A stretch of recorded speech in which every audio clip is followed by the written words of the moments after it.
இரண்டாம் வகுப்பு பயிலும் அன்பு மாணவ செல்வங்களே, உங்களின் தமிழ் பாடம் புத்தகத்தில் விட்டு செல்லாதே என்கிற தலைப்பில் உள்ள தமிழ் பாடத்தை தற்பொழுது பார்க்க உள்ளோம். தொடர்ந்து வீடியோக்களை வெளியிட உங்களின் ஆதரவு தேவைப்படுகிறது. சேனலை லைக் பண்ணுங்க, ஷேர் பண்ணுங்க, சப்ஸ்கிரைப் பண்ணுங்க.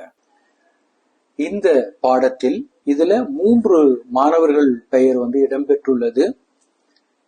கயல், முத்து, பாத்திமா என்று சொல்லக்கூடிய அந்த மூவரும் அன்றைக்கு பள்ளிக்கு வருகிறார்கள். மாலை பள்ளி விட்டவுடன் அவர்கள் வீட்டிற்கு சென்று விடுகிறார்கள். அவர்கள் வீட்டிற்கு சென்ற பின்னால் அவர்கள் விட்டு சென்ற பொருட்கள் கரிக்கோல், அழிப்பான், துருவி ஆகிய 3ம் பேசிக்கொள்கின்றன. என்ன பேசிக்கொள்ளுகின்றன என்று பார்ப்போமா? மாணவர்கள் ஒரு சில பொருட்களை விட்டு சென்று விடுகிறார்கள். பள்ளியிலேயே அவர்கள் என்ன மாதிரியான பொருட்களை விட்டு சென்று விடுகிறார்கள்? ஒரு சிலர் நோட்டு அல்லது புத்தகம் அல்லது கரிக்கோல் அல்லது அழிப்பான் அல்லது துருவி மாதிரியான பொருட்களை வைத்துவிட்டு பள்ளியிலேயே மறந்து வைத்துவிட்டு சென்று விடுகிறார்கள். இவர்களுக்கு எடுத்து சொல்லும் வண்ணமாக இந்த பாடப்பகுதியானது அமைக்கப்பட்டுள்ளது. இந்த பாடப்பகுதி நமக்கு கூற விழையும் செய்தி, மறக்காமல் ஒரு பொருளை கொண்டு சென்றால்தான் வீட்டிலே சென்ற பிறகும் நம்மால் கல்வி தொடர்பான பணிகளை பார்க்க முடியும் என்பதை இந்த பாடப்பகுதியானது மாணவர்களுக்கு எடுத்துரைப்பதாக உள்ளது. கரிக்கோல் கூறுகிறது, அடடே, கயல் என்னை மறந்து விட்டாளே, மறந்து வைத்துவிட்டு சென்று விட்டாளே என்று அந்த கரிக்கோல் கூறுகிறது. உடன் இருக்கக்கூடிய வேறொரு மேசையிலே இருக்கக்கூடிய துருவியானது முத்துவும் என்னை மறந்து விட்டான் என்று பரிதாபகரமாக கூறுகிறது. அதற்கு அடுத்ததாக இருந்த அழிப்பானானது பாத்திமாவும் தான் என்று கூறுகிறது. கரிக்கோல் இப்பொழுது கவலைப்படுகிறது. கயல் என்னை மறந்து விட்டாளே என்று சொல்லி கவலைப்படுவதோடு அது சொல்கிறது, எப்படி எழுதுவாள் என்று அது கவலைப்படுகிறது. அருகில் இருக்கக்கூடிய அழிப்பான் சொல்கிறது, பாத்திமா எப்படி ஏதேனும் தவறு நிகழ்ந்தால் எழுதியதை எப்படி அழிப்பாள் என்று வருத்தப்படுகிறது. துருவி, இந்த கரிக்கோல் துருவியானது நான் இல்லாமல் முத்து என்ன செய்வானோ என்று வருத்தமுறுகிறது. கரிக்கோளின் கூர்பகுதியானது உடைந்தால் உடனே அவன் துருவியை தானே தேடுவான். நான் இல்லாமல் என்ன செய்வானோ என்று அது வருத்தப்படுகிறது. இந்த 3ம் சேர்ந்து கொண்டு பேசுகிற போது கரிக்கோலும் அழிப்பானும் சேர்ந்து கூறுகிறது, நம்மை போல் அவர்களும் கவலைப்படுவார்களா?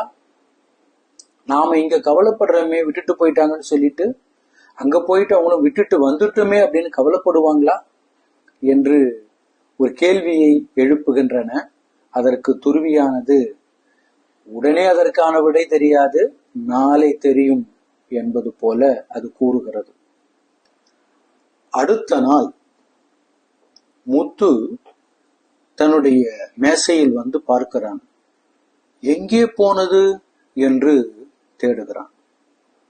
கரிக்கோலானது தான் இங்கேதானே வைத்தேன், எங்கே போனது என்பது போல் தேடுகிறான். பாத்திமா அழிப்பானை தேடுகிறாள், இங்கேயும் இல்லையே என்பது போல அவள் மனம் நினைத்து கொண்டே தேடுகிறது. கயல், இங்கேதானே வைத்தேன் துருவியை என்பது போல அவள் தேடுகிறாள் நினைத்து கொண்டே. மறைந்திருந்தவை குதித்து வெளியே வந்தன. அவர்கள் தேடுகிறார்கள் என்பதை தெரிந்து கொண்டு அவர்களை மேலும் காக்க வைக்க கூடாது என்பதற்காக மறைந்திருந்த கரிக்கோலும் அழிப்பானும் துருவியும் வெளியே வந்தன. இப்பொழுது பாத்திமா கூறுகிறாள், ஐ கிடைத்து விட்டது என்று அழிப்பானை கையில் எடுத்துக்கொண்டு கூறுகிறாள். முத்துவும் துருவியை எடுத்துக்கொண்டு ஐ என்னுடையதும் கிடைத்து விட்டது என்பது போல் கூறுகிறான். கயல் இதோ என்னுடையதும் தான் என்று கூறிக்கொண்டே கரிக்கோலை காட்டுகிறாள். இப்பொழுது மீண்டும் அவைகள் மூன்றும் ஒன்று கூடி பேசிக் கொள்கின்றன. கரிக்கோலும் அழிப்பானும் துருவியும் இனி மறக்க மாட்டார்கள். நீங்களும் தானே இந்த கதையை கேட்ட நீங்களும் தானே, இந்த கதை உங்களுக்காகத்தானே நாங்கள் கூறுகிறோம், நீங்களும் தானே இனி மறக்க மாட்டீர்கள் என்று ஒரு அறிவுரையை கூறுகின்றன. அடுத்த பகுதியாக அழுகை. இந்த அழுகை அனைவருக்கும் பொதுவானது, குழந்தைகளுக்கு அது மிகவும் பொதுவானது. எது அவர்களுக்கு கிடைக்கவில்லை என்றாலும் உடனடியாக அவர்களுடைய மொழி எதுவாக இருக்கும் என்று சொன்னால் அழுகையாக இருக்கும். இங்கே எனக்கு பிடித்த பொருள் தொலைந்து விட்டால் நான் அழுது விடுவேன் என்று இந்த சிறுவன் கூறுகிறான். உடனே ஒரு கேள்வி எழுகிறது, நீங்கள் எதற்கெல்லாம் அழுவீர்கள்? சில பேர் எதற்காக அழுவார்கள்? அப்பா அம்மா இந்த குழந்தையை விட்டுவிட்டு எங்காவது ஊருக்கு செல்கிறேன் என்று சொன்னால் அழுவார்கள். கடைக்கு போகிற போது வருகிறேன் என்கிற குழந்தையை விட்டுவிட்டு சென்றால் குழந்தைகள் அழுவார்கள். கேட்ட பொருள் கிடைக்கவில்லை என்று சொன்னால் குழந்தை அழும். அதுபோல் நீங்கள் எதற்கெல்லாம் அழுவீர்கள் என்பதை இங்கே கூறலாம். பயிற்சி. படித்து பழகுவோம். விட்டு செல்லாதே, விட்டு செல்லாதே. கிடைத்து விட்டது, கிடைத்து விட்டது. மறந்து விட்டான், மறந்து விட்டான். அடுத்த நாள், அடுத்த நாள். வைத்தேன், வைத்தேன். தெரியும், தெரியும். படிப்போம், சொல்ல கேட்டு எழுதுவோம். நீங்க இப்போ குறிப்பேடுகளை எடுத்துக்கொள்ளலாம், எழுத ஆரம்பிக்கலாம். கரிக்கோல், கரிக்கோல். வெளியே, வெளியே. நாளை, நாளை. கவலை, கவலை. இங்கே, இங்கே. எங்கே, எங்கே. துருவி, துருவி. அழிப்பான், அழிப்பான். பொருத்தமான குறியிடுவேன். சரி என்பதற்கு சரி என்ற குறியும், தவறு என்பதற்கு தவறு என்ற குறியையும் இட வேண்டும்.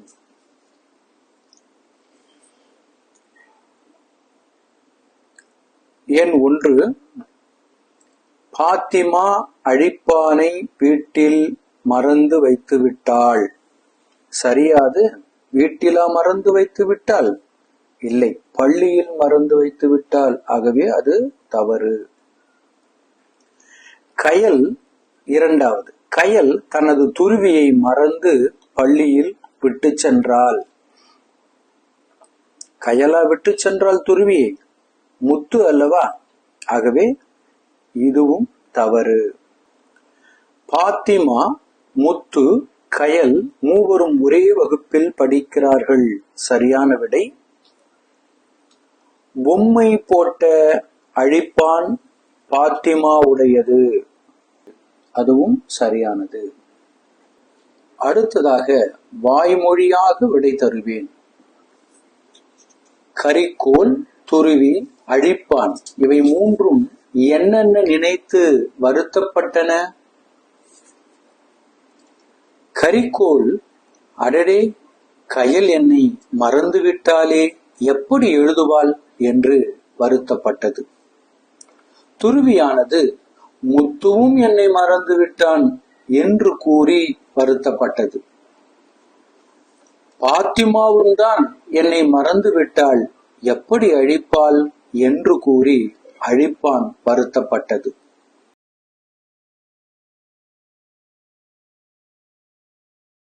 விடை எழுதுவேன் பகுதி. வகுப்பில் பொருள்களை விட்டு சென்றவர்கள் யார் யார்? கயல், முத்து, பாத்திமா ஆகிய மூவரும் வகுப்பில் பொருள்களை விட்டு சென்றவர்கள். வினாயன் 2. விட்டு சென்ற பொருள்கள் உரியவர்களுக்கு கிடைத்தனவா? எப்போது? வினாயன் 2. விட்டு சென்ற பொருள்கள் உரியவர்களுக்கு கிடைத்தனவா? ஆம், கிடைத்தது. அவர்கள் மறுநாள் பள்ளிக்கு வந்தபோது விட்டு சென்ற பொருட்கள் கிடைத்தன.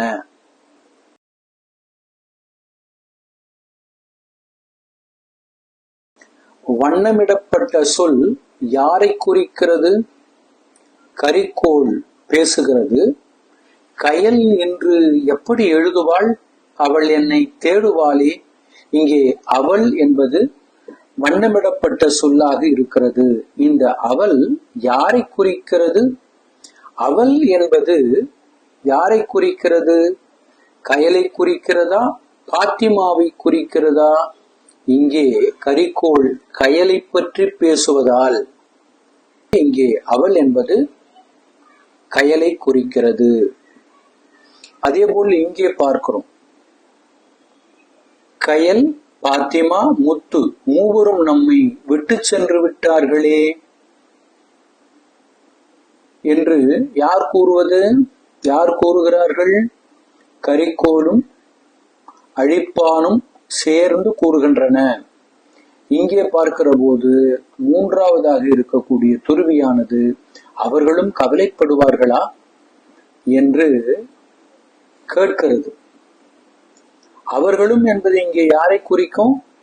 இங்கே கரிக்கோளும் அழிப்பானும் குறிப்பிட்ட கயல், பாத்திமா, முத்து அவர்களை தான் இந்த துருவியானது அவர்களும் கவலைப்படுவார்களா என்று கேட்கிறது.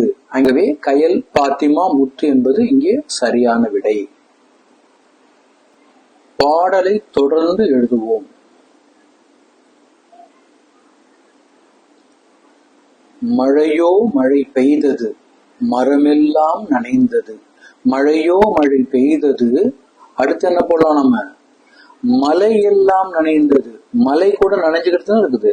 மலை எல்லாம் நனைந்தது போடலாம். மழையோ மழை பெய்தது, மலர் எல்லாம் நனைந்தது போடலாமா இல்லையா? மழையோ மழை பெய்தது, மலர் எல்லாம் நனைந்தது போடலாம். மலர்கள் நனைந்தன.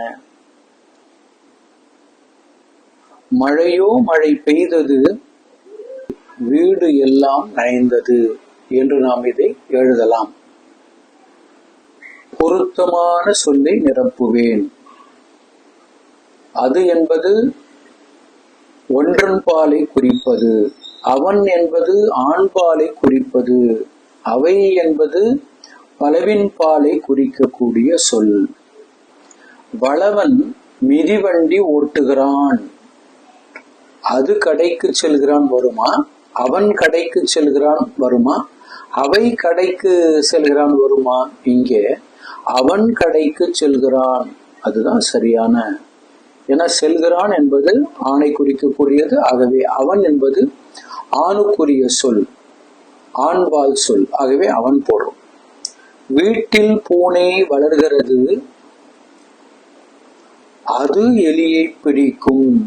இங்க ஒண்ணுதான், எலியை பிடிக்கும். வளர்கிறது. வீட்டில் எத்தனை பூனை வளருது? ஒரு பூனை தான். வீட்டில் பூனை வளர்கிறது, அவ்வளவுதான். பூனை என்ன பண்ணும்? எலியை பிடிக்கும். அப்போ மறுபடியும் நம்ம எழுதுகிற போது நம்ம எப்படி எழுதணும்? பூனையை மறுபடியும் பூனைன்னு எழுத வேண்டிய அவசியம் இல்லை. அது என்று நாம் சொல்லலாம். அது எலியை பிடிக்கும். எனக்கு கதை புத்தகங்கள் மிகவும் பிடிக்கும். கதை புத்தகங்கள் இங்க பன்மை வந்துடுச்சா இல்லையா? ஆகவே நம்ம என்ன போடணும் அந்த இடத்துல? அவை வரணும். அவை அத்தை வாங்கி தந்தவை. இங்க என்ன இருக்கிறது? மீன் இருக்கிறது. மீனை கண்டுபிடித்து வட்டமிடுவோம் என்று பொருள். இங்கே வரிசையாக பார்த்து கொண்டே வருகிறோம். இங்கே ஒரு மீன் இருக்கிறது, வட்டமிட்டிருக்கிறோம். அதற்கு அடுத்து இங்கே ஒரு மீன் இருக்கிறது, பார்த்து கொண்டே வருகிறோம். அடுத்த வரிசையை நோக்கி போறோம். இங்கே ஒரு மீன் இருக்கிறது, இங்கே ஒரு மீன் இருக்கிறது. மறுபடியும் கீழ் வரிசையை நோக்கி அப்படியே வர்றோம். மறுபடியும் கீழ் வரிசையில வர்றோம். இங்கே ஒரு மீன் இருக்கு. அப்படியே மறுபடியும் கடைசி வரிசைக்கு வரும். இங்கே ஒரு மீன் இருக்கிறது. மீனை கண்டுபிடித்து வட்டமிட்டு விட்டோம். அடுத்ததாக வேறுபாடுகளை கண்டுபிடித்து வட்டமிடுவோம். என்னென்ன வேறுபாடு? இங்க இந்த பக்கம் இடது பக்கமாக இருக்கிற படத்திற்கும் வலது பக்கமாக இருக்கக்கூடிய படத்திற்கும் என்னென்ன வேறுபாடு என்பதை நாம பார்க்கலாம். நம்ம வேறுபாடு என்னென்ன அப்படின்னு பார்க்கிற போது இங்க முதல்ல வரிசையா இங்கிருந்து பார்க்கிறோம். இந்த பக்கம் வந்து பார்த்துக்கிட்டே வருகிற போது இங்கே ஒரு புதர் இருக்கிறது, இங்கே அது இல்லை. ஆகவே இது வேறுபாடு எண் 1. அடுத்து பார்க்கிறோம், இந்த பறவை மாதிரி இருக்கக்கூடிய இந்த விலங்கானது, ரெக்கையோடு இருக்கக்கூடிய இந்த விலங்கானுடைய தலையை பார்க்கிறோம், கண்களை பார்க்கிறோம், அப்படியே மூக்கை பார்க்கிறோம். மூக்குல பார்த்தா இங்க ஒண்ணு வித்தியாசமாக ஒரு கொம்பு மாதிரி ஒன்று முளைத்து இருக்கிறது. அது 2வது வேறுபாடாக நாம் வைத்துக் கொள்ளலாம். அடுத்து நம்ம பார்க்கிறோம், அப்படியே இதனுடைய பகுதி, இறக்கை பகுதியை பார்க்கிறோம். அப்படியே கீழே இறங்கி கொண்டே வருகிறோம். இறங்கி கொண்டே வருகிற போது இதனுடைய வால் பகுதியில பார்க்கிற போது இங்கே ஒரு வித்தியாசமான ஒரு இதயம் போன்ற ஒரு பகுதியானது வளர்ந்திருப்பதாக தெரிகிறது. அது இங்கே இல்லை. ஆகவே இது வந்து 3வது வேறுபாடாக கொள்ளலாம். கால் பகுதிக்கு வருகிற போது இந்த இடத்துல இங்கே வந்து ஒரு சிவப்பு புள்ளி இருக்கிறது, அது இங்கே இல்லை. ஆகவே இது 4வது வேறுபாடாக பார்க்கலாம். அப்படியே கால் பகுதியை பார்த்து கொண்டே வருகிறோம். இங்கே ஒரு கால் பகுதியானது ஊன்றி இருக்கிறது. அதற்கு அடுத்து இருக்கக்கூடிய கால் பகுதியை இதிலே காணவில்லை. ஆகவே வேறுபாடு 5ஆக இதை கொள்ளலாம். அதற்கு மேல பார்க்கிற போது இந்த முன்னங்கால்கள்ல இந்த கால் வந்து அப்படியே கொஞ்சம் கீழே இறங்கியபடி இருக்கிறது, இது கொஞ்சம் மேலே தூக்கியபடி இருக்கிறது. ஆகவே வேறுபாடு எண் 6ஆக கொள்ளலாம். 6 வேறுபாடுகளை கண்டுபிடித்திருக்கிறோம். அப்படியே அடுத்து இங்க இருக்கிற இந்த கல் எல்லாத்தையும் பார்த்துக்கிட்டே வரோம். எல்லாம் சரியா இருக்கு, மலை சரியா இருக்கு. இங்கே எரிமலை இருக்கிறது, ஆனால் இங்கே எரிமலை குழம்பு வெளியிலே வந்து கொண்டிருக்கிறது. இங்கே அது இல்லை. ஆகவே இதை நாம 7வது வேறுபாடாக கொள்ளலாம். இங்கே பார்க்கிற போது பிறை நிலா இருக்கிறது, இங்கே பார்க்கிற போது முழு நிலா இருக்கிறது. ஆகவே இதை 8வது வேறுபாடாக நாம் கொள்ள முடியும். 8 வேறுபாடுகளையும் கண்டு நாம் அதை வட்டமிட்டு உள்ளோம்.